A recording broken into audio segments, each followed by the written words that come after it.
Welcome to the March 2024 monthly motor checkup. My name is Dave Lundgren, and I'm the Chief Market Strategist and Portfolio Manager here at MOTR Capital Management Research. The title for this month's video is "A Rising Tide Lifts All Boats," those that still have slack in their anchor line at least. An analogy that hopefully I'll make clear in this month's video. Before we get started, let's take a look at the important disclosures. Please take a moment to review.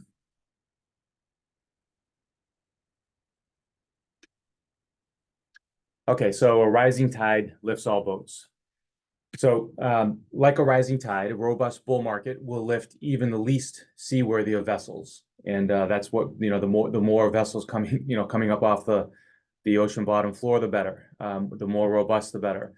Of course, even the most seaworthy vessels can only rise as far as their anchor road will allow. So even the best companies, if their line is only 200 yards and the sea level in the ocean lifts to an extent that 200 yards is not long enough, then that boat will stop going up, and that's the issue that I want to touch upon this month. So in my analogy, the anchor road, of course, is valuation, and when it is extreme, it can prevent a stock or stocks from continuing to lift with the rest of the market.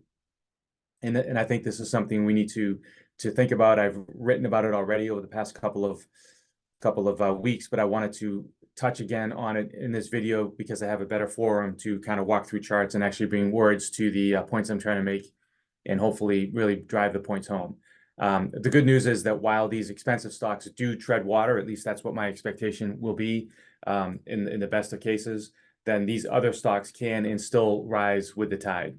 So this scenario, I've touched again on this in prior videos, but this is something that I also think is a viable outcome, in that these expensive stocks can tread water for a while everything else begins to go higher. And this is indeed exactly what happened. I showed this in last month's video, but it's exactly what happened after the 1999 bubble topped in March, on the day that Cisco peaked in March of 2000. All the other stocks that had been in a bear market since 1998 actually bottomed. And we actually had a stealth bull market for the next year until the recession actually began and kind of drove the entire market down. But there was this stealth bull market that was going on beneath the surface, while these large mega cap companies, some of which we'll touch on in this video, including Cisco, Microsoft, and Amazon, were all free falling down 50 to 90%. And while that was happening, the rest of the market was actually enjoying a bit of a stealth bull market. So before we get into all of that, let's quickly just highlight the current state of the market. This is something that I want to review each month, only because I think it's really important, because this type of information will give you a better sense for what to do with market weakness, because market weakness is something that happens whether you're in a bull market or a bear market. So obviously the difference between a bull and bear market is that when you get a 5 or a 7% decline, that decline, if it's a bull market, will bring in new buyers, and you'll get an oversold higher low, and you'll go off to new highs again. So that's your typical behavioral response to a 5 to 7% decline in a bull market. In a bear market, where the structure of the market's already negative and it looks nothing, frankly, like it looks today, which I'll show you, in a bear market, that same 5 or 7% decline will bring in more selling. So selling begets more selling in a bear market. Selling begets buying in a bull market. And so having a strong sense for what the underlying structure of the market is reveals whether or not you're in a bull market or a bear market, and that enables you to then better think about what to do about price weakness and whether you should be buying it or selling it. So just along those lines, you should be all familiar with this model by now, but this is the trend model across the 3 time frames where it was as of last Friday. So I'm running the models right now for this past week, but so the quarterly chart where it was as of last Friday, the current trend configuration, and this is where it was at the end of the last measurement period, which was of course the last quarter. This is the last month and the last week. And what I want to draw your attention to, of course, is down here. And what you can see is the majority of charts are in an uptrend across all 3 time frames.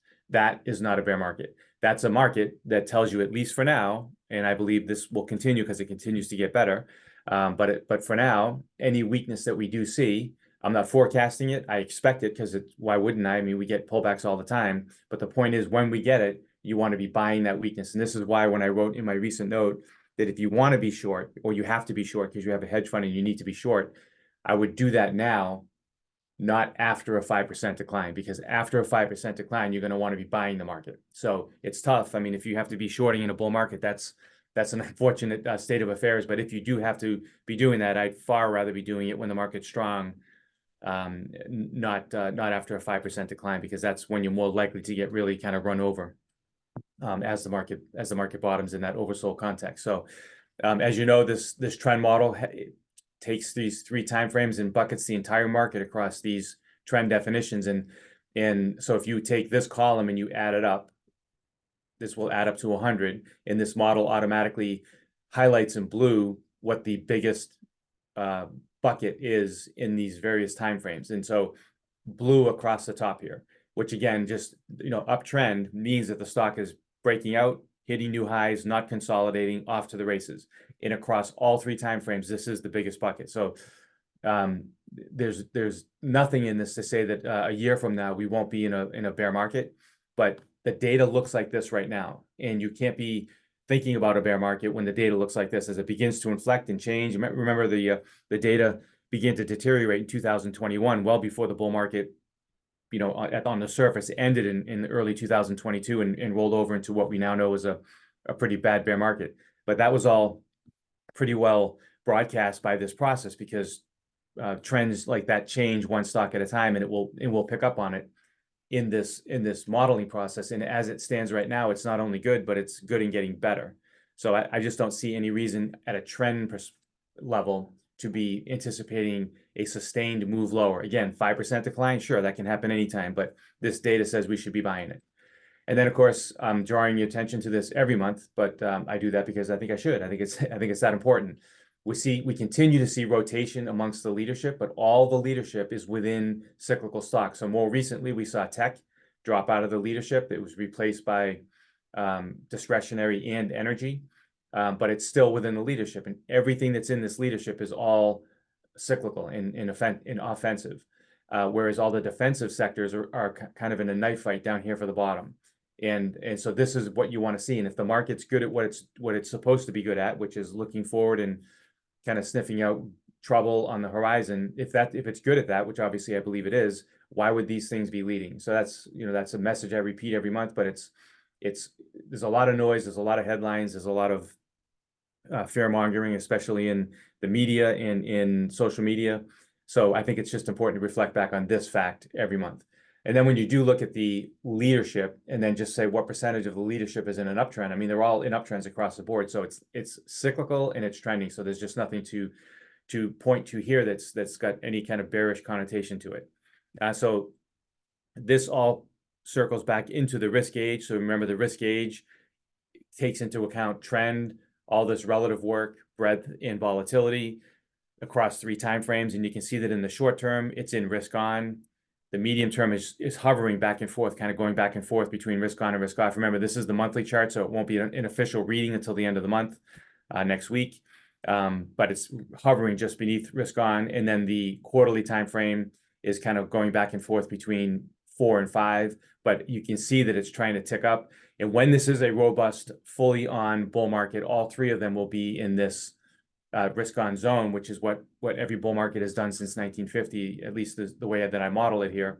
And so this shows you the fact that we're not in risk on yet. It just once again confirms that we have a lot of wood to burn before this market's even close to being at risk of termination and reversal into a bear market. So all of this is to say that I still think that we're good to go. I think buying dips is the right thing to do, and staying long sectors that are leading in industries within those sectors and stocks within those industries, that's the way to go. So what my point obviously is that I let this process guide my expectations, not the news, not social media, not even my own feelings, because I think about elections and wars and inflation and everything else too. But it's not my job to allow my opinions to be expressed in this research or in the portfolios I manage. My job is to really be the best that I can be at listening to the market and conveying that to you, and hopefully that I'm able to do that with information like this. Okay, on to the main topic of this month's video. So when I'm looking for stocks to buy, what am I looking for? I'm very systematic in my process. It's all tied back to my philosophy that price is driven by fundamentals and valuation, and it's undeniable, it's inviolable. And so if that's true, if that's such a simple concept and it's true, let's build a process around capturing that without complicating it, right? So if price is based on fundamentals and valuation, then the two that I care most about, and ultimately this is the whole point of my video this month, is price trend. It's either bullish or it's bearish, in fundamentals. And I'm talking about trailing fundamentals here, and I'll explain to you why that is. And those trailing fundamentals are either below average or above average.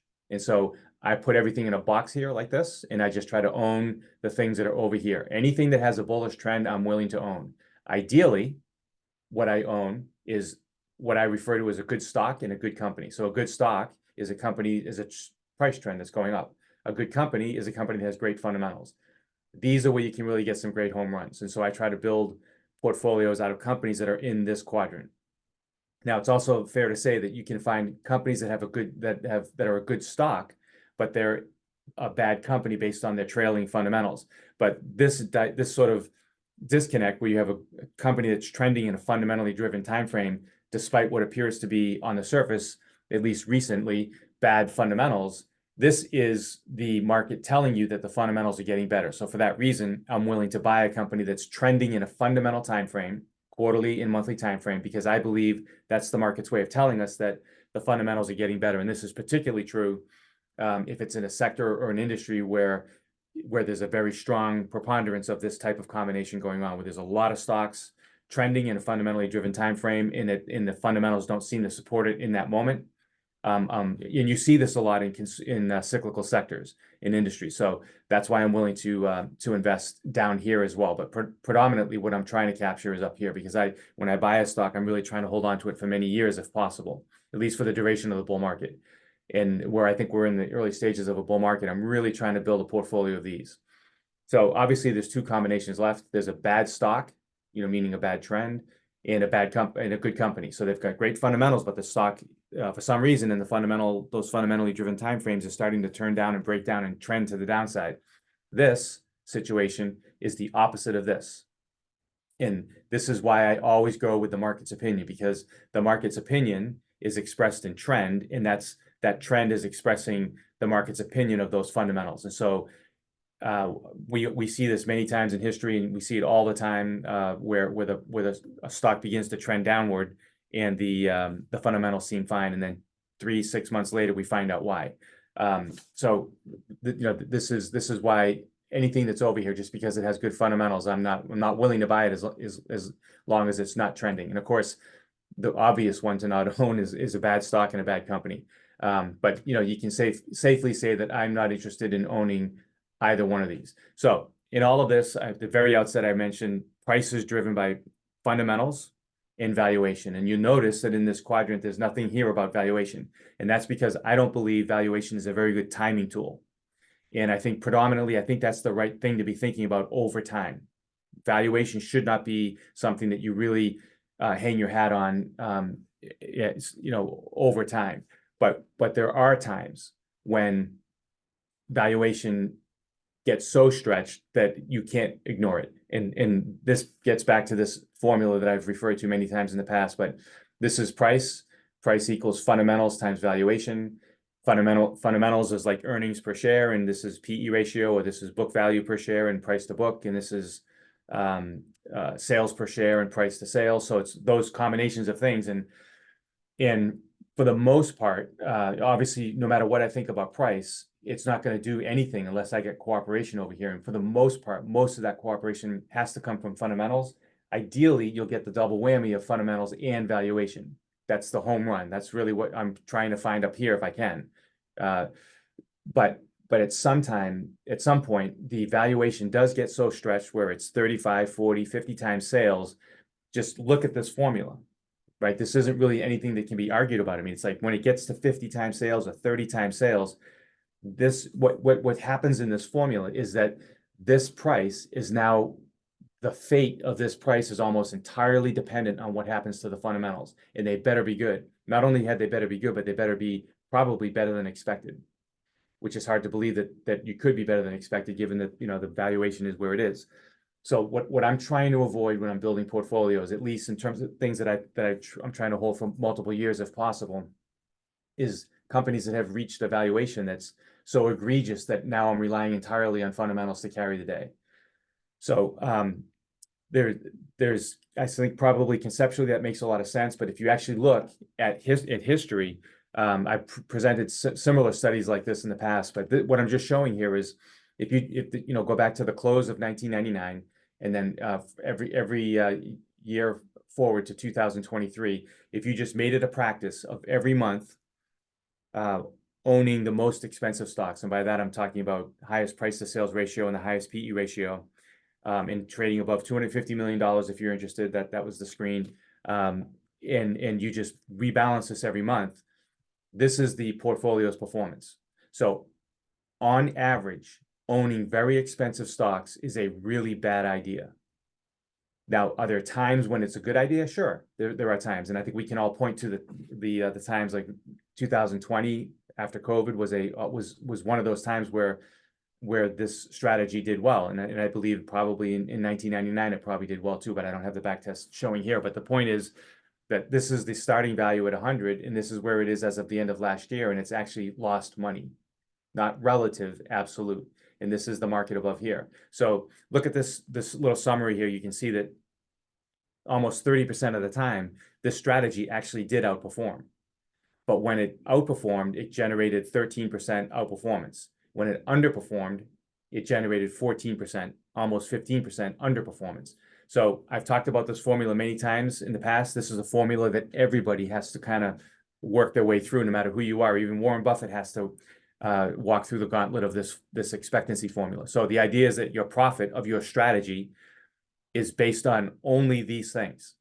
It's based on your hit rate, which is how often you're right, times what your average win, average dollar win is when you make money, minus your miss rate, which is just 1 minus your hit rate, times your average dollar loss.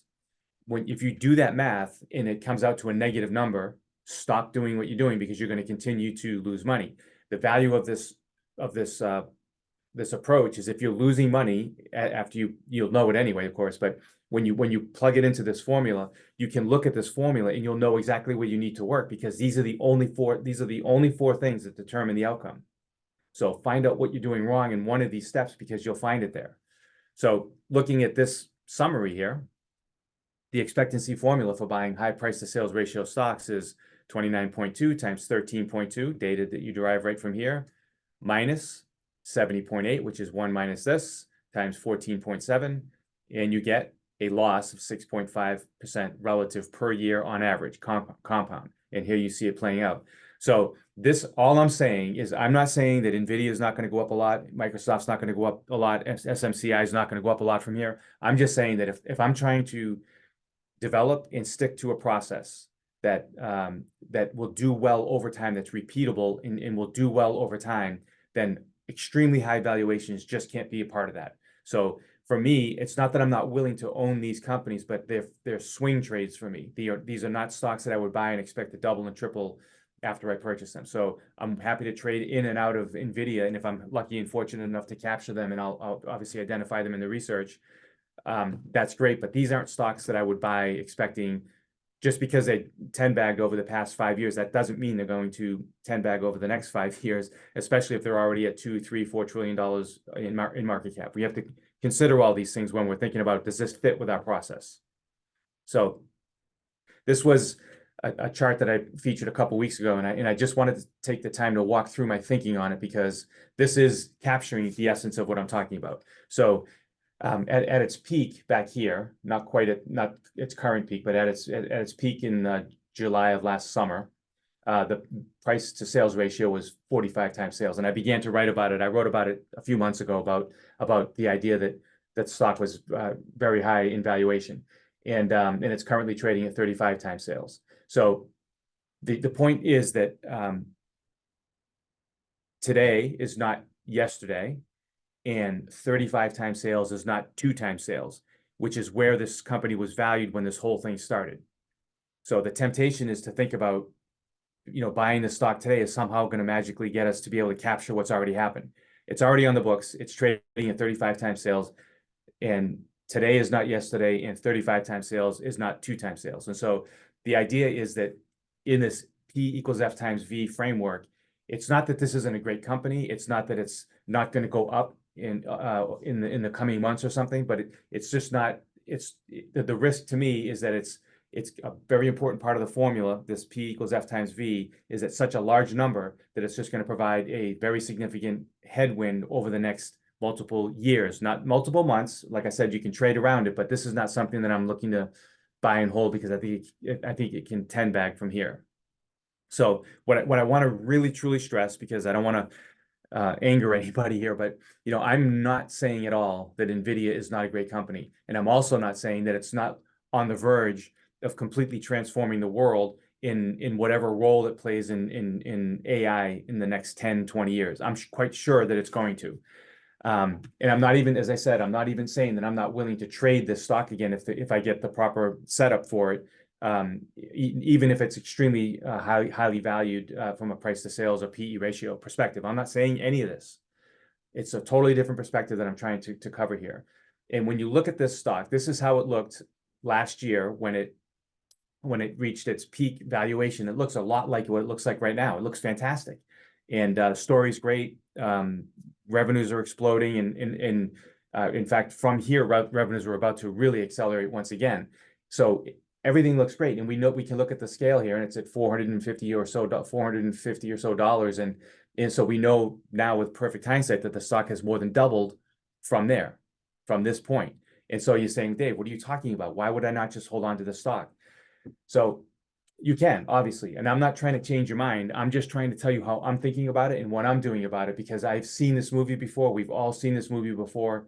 I've walked you through some charts in a recent note. I'm going to do it again today, but I just wanted to convey to you my thinking on how I perceive this as a risk, or at least the risk that I perceive in this valuation situation. If you're thinking about multiple bags, multi-bagging from here over the next several years versus what I'm preferring to do, which is to trade around it when given the chances. So again, this is what the stock looked like back in July of last year. And that's here. So yes, the stock doubled from there, and that's great. But it actually went about 6 months, a little over 6 months of going sideways. And in the process of doing that, it went down 25% during that corrective period. What I prefer to do on something like this is not ignore it just because it's expensive, but wait for these setups to develop so that I can then re-engage again. And then you can see the relative performance also didn't do anything particularly harmful, but it was just not helpful. And all the while in the backdrop is this possibility that at some point in time, this valuation is going to come home to roost. And so all I'm saying is that when the stock gets this extended, both technically and that from a valuation perspective, because I'm already swing trading it, and I'm not trying to long-term trend follow it. When it gets this extended technically as well as very highly valued fundamentally, that's when I prefer to take profits on the swing trade. And then if I get this set up again, perfect. If I don't get it again, then so be it. I missed it, but this will not be part of my long-term process. It never will be a part of my process to be buying stocks at 35, 38, 40, 42 times sales. It's just not going to happen, but I will swing trade it. And if I miss this again, because the swing trade never sets up, then, I'm fully invested, and I own plenty of stocks that are also tied to the same trend, in that, frankly, feed the monster here in NVIDIA with software and services and parts and everything else. So that's most importantly, just want to get that perspective out for you so that you don't think I think there's something wrong with NVIDIA or that the world is going to end because it's expensive or anything. In fact, quite the opposite, as I said at the outset. If this stock does start to tread water and go sideways, I don't think that's the end of the world. In fact, that might be better for the rest of the world, frankly. So let's just take a look at a couple of examples. My point is that NVIDIA is not the first company whose valuation suggested that they would surely change the world in the future. So Cisco is a very good comp, I think, in this situation, because in the bubble in 1999, which was we were on the precipice of the internet really spreading out across the globe and around and really changing the economies. The company that was at the epicenter of that change was Cisco. They were the picks and shovels of the internet. The very fact that I'm able to send you this video and record it myself and send it through the web and all, that's all largely, obviously many other players, many other companies, but Cisco was the bones of that development. And here we are today. So Cisco was, as a consequence of all that hype and promise over the next 20 years, was bid to 35 times sales. Sales were ramping very, very rapidly. And the stock became one of the biggest companies in the world. And don't you know, by the very fact that I'm able to do this today, the company did, over the next several years, decades, really, a couple decades, did play an instrumental role in building out the internet. And while it was doing that, living up to all that hype, while it was living up to that hype, and the sales continued to grow 60% even after the stock peaked, while it was delivering on the promise of this valuation, the valuation plummeted and the stock dropped 90%, while it was delivering on all that was promised in that valuation. That's the point. That's the difference between a great company and a bad stock. And oftentimes the key driver between a good company and a bad stock can indeed be that extreme valuation, because at some point in time, that extreme valuation comes home to roost. And so rather than ignore them and not try to capitalize on these moments when things because you can make an awful lot of money in a bubble, rather than ignore them, I'd rather swing trade them. This is not something that I'm anticipating holding for a long time. So the idea is 35 times sales. This stock is now 24 years later, is about to hit another relative performance low. And this is the company that changed the world as it promised it would. That's what I'm saying. Amazon is another very good example. Jeffrey Bezos right here was named Man of the Year by People magazine. And the caption on the cover of the magazine said how Amazon is going to change the way the world shops. And I think when we look forward from this moment, we can clearly see that Amazon not only changed the way the world shops, but it changed so many more things about the world. And matter of fact, it kind of more than delivered on its promise, things that we didn't even know it was going to do. It got to 55 times sales as the stock peaked just after Jeffrey Bezos was named Man of the Year, and as the stock was on a 90% slide. As the stock continued to deliver on its promise, the sales tripled. Okay, I'm going to let that sink in. The sales tripled. 55 times sales tripled, and as those sales tripled, the stock dropped 90%. Now, as I said, Amazon reinvented itself and kind of went into different businesses. It gave us AWS, which is obviously another game-changing, world-changing development. And because it was able to reinvent itself, the revenues have continued to grow. The margins, in fact, inflected higher. And so here we are again. The stock has, unlike Cisco, the stock was able to reinvent itself, and it's now one of the largest companies in the world again. But my point is that none of that stopped the stock from eventually paying the piper for this valuation, not this valuation, this valuation. This is my point. Okay. And another good example is Microsoft. This is a particularly good example because, let me just get rid of these here. Microsoft here at the peak was the largest company in the world at 606 billion. And you can see revenues continue to grow all throughout this period. Price to sales got to 28.5 times sales. So there was a lot of hype here. Obviously, largest company in the world, 28.5 times sales. But the point is that all that promise was embedded in the valuation. The company went on to become an amazing company. Sales continued to grow. Margins held relatively steady. But despite that, this company, which is kind of unique amongst the ones I've spoken about so far, actually went to new price lows in 2009, below the low of 2003. So this is the company we love and adore today, right? But none of that stopped the company from going from 28 times sales down to 2 times sales over an 8-year period, massively underperforming the market. So we love and adore it again today, but the point is, today is not yesterday. You know, this 13 times sales is not the 2 times sales it was 10 years ago. That's the point. It's already on the books. And I'm not saying that this is anywhere near as egregiously expensive as this. In fact, I wouldn't say it is, but in fact, I'm not talking about where it is now. I'm talking about where it was as a proxy for what NVIDIA is going through today. So this is what I'm trying to convey. You can agree with me or disagree with me. And in fact, if you strongly disagree, I'd love to hear from you so you can help me set my thinking straight on it. But you know, this is not unique to this period today. This happened in the 90s. It happened in the 60s. It happened in the late 1920s.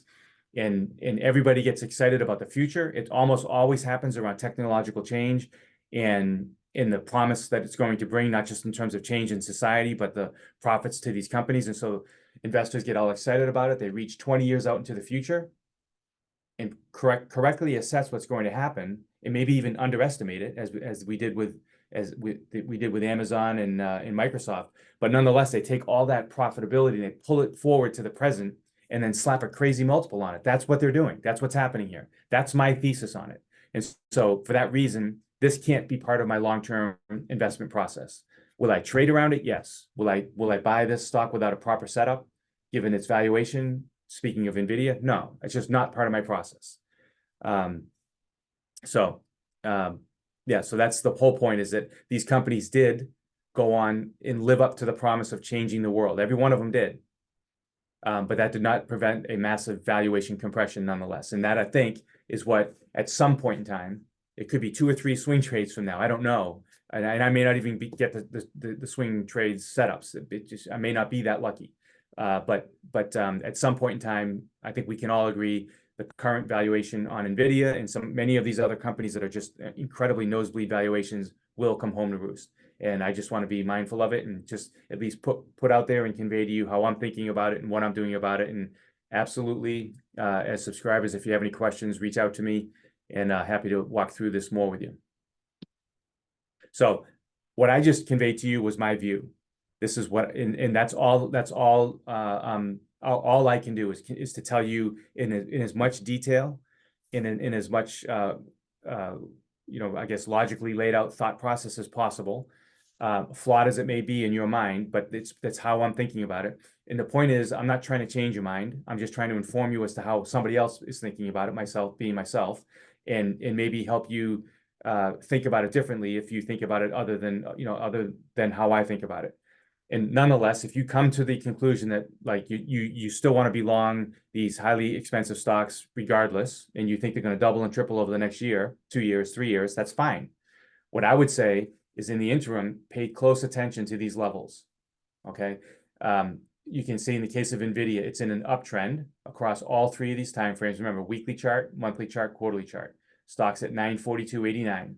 This trend here, the way to think about these zones. So this is a resistance zone, a momentum zone, and a support zone. So I'll explain that now. So in an uptrend, you have to go close above this resistance zone to keep the trend going. So at 942, you now know the level that NVIDIA needs to close above at the end of the next week, or 978.87 at the end of the next month. It happens to be the same level here, by the way. That's common at all-time highs. But to keep this trend going, you need to close these time periods above these levels. Above the high end of this zone.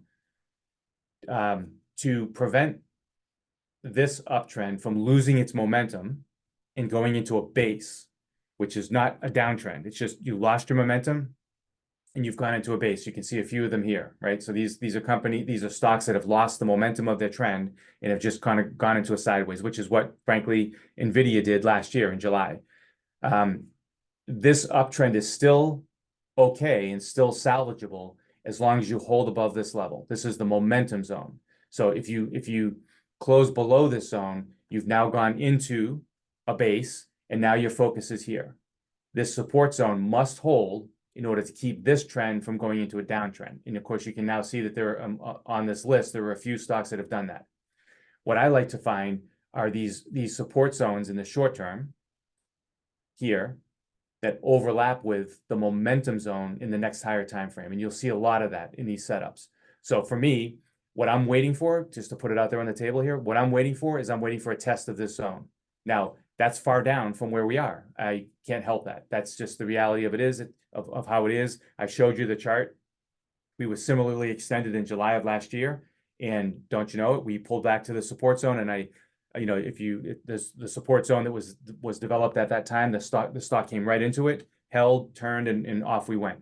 So as extreme and unlikely as it seemed that it was going to come down to the comparable level back then, it did. And so I'm not saying it was going to today, but if it does, this is where I'm a buyer. If you're long, you're definitely not going to want to see it below here. And as you're watching these, continue to watch these. You might also be long some of these as well. But these are the zones that matter. Microsoft is in an up base positive, which means that it's closed below its basing area. So now it's lost its uptrend. And so now it's flipping back and forth between these support and resistance zones. And for this uptrend to resume, it needs to close above 429.96, which is not far from.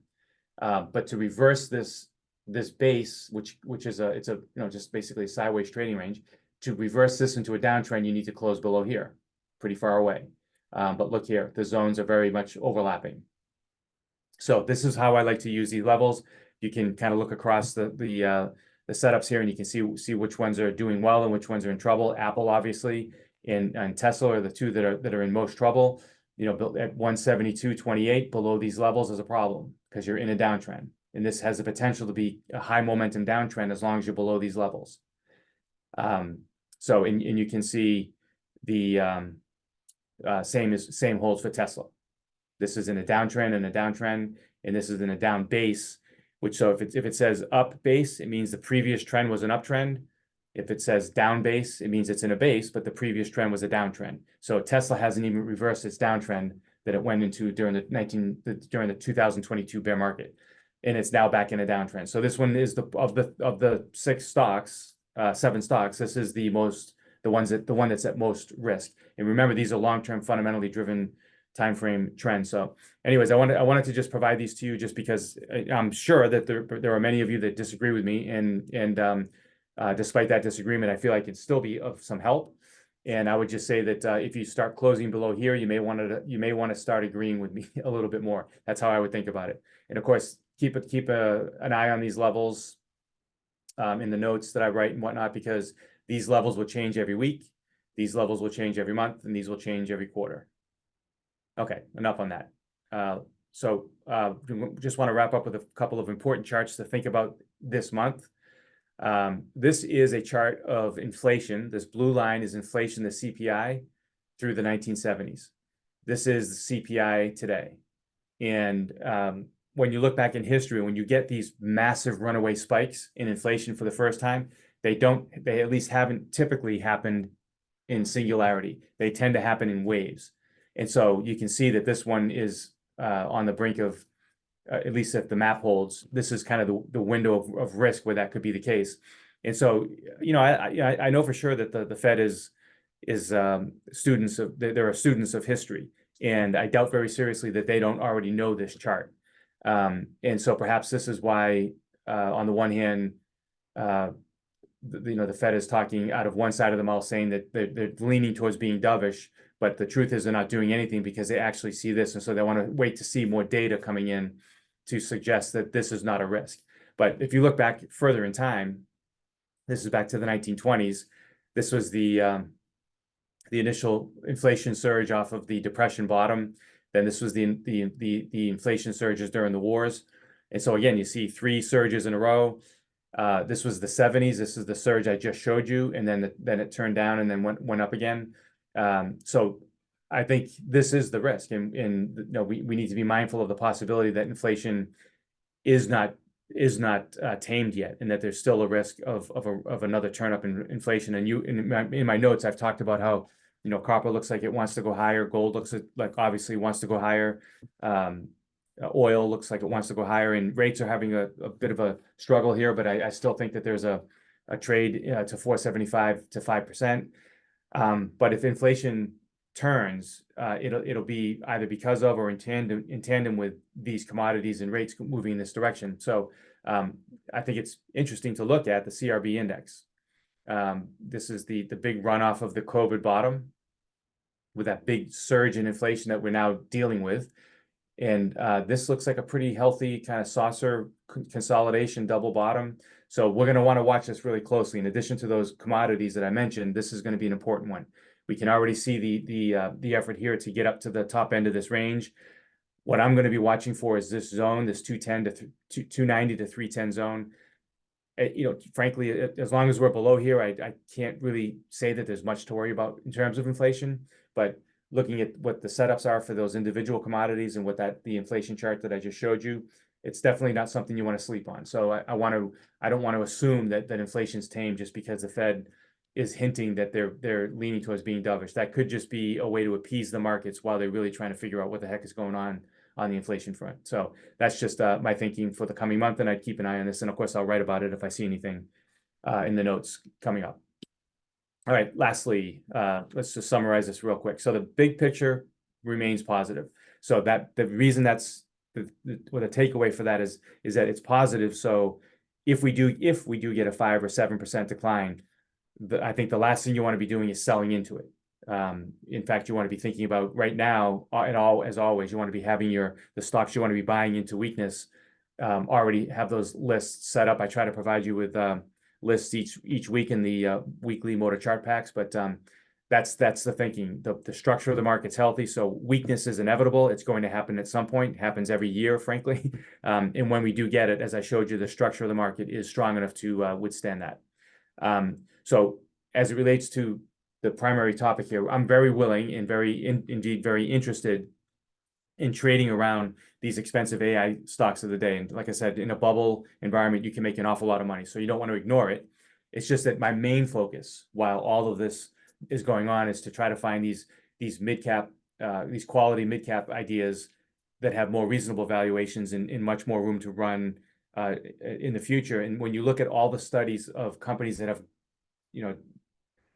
5 and 10 bag or tripled or whatever, those companies have these attributes. They're not the mega cap companies. They're mid caps with explosive revenues and reasonable valuations. That's the combination. That P equals F times V. That's where it comes from. That's the combination that drives those outcomes. And so that's the dominant part of what I'm trying to do in the portfolio, while at the same time being very willing to trade around these AI names if and when they set up.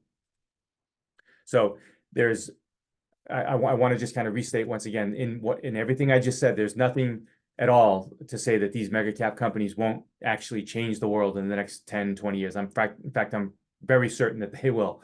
And I'm also not saying that the stocks won't keep going. They could. It's just that I'm not interested in them unless they give me the right tactical swing trading setup.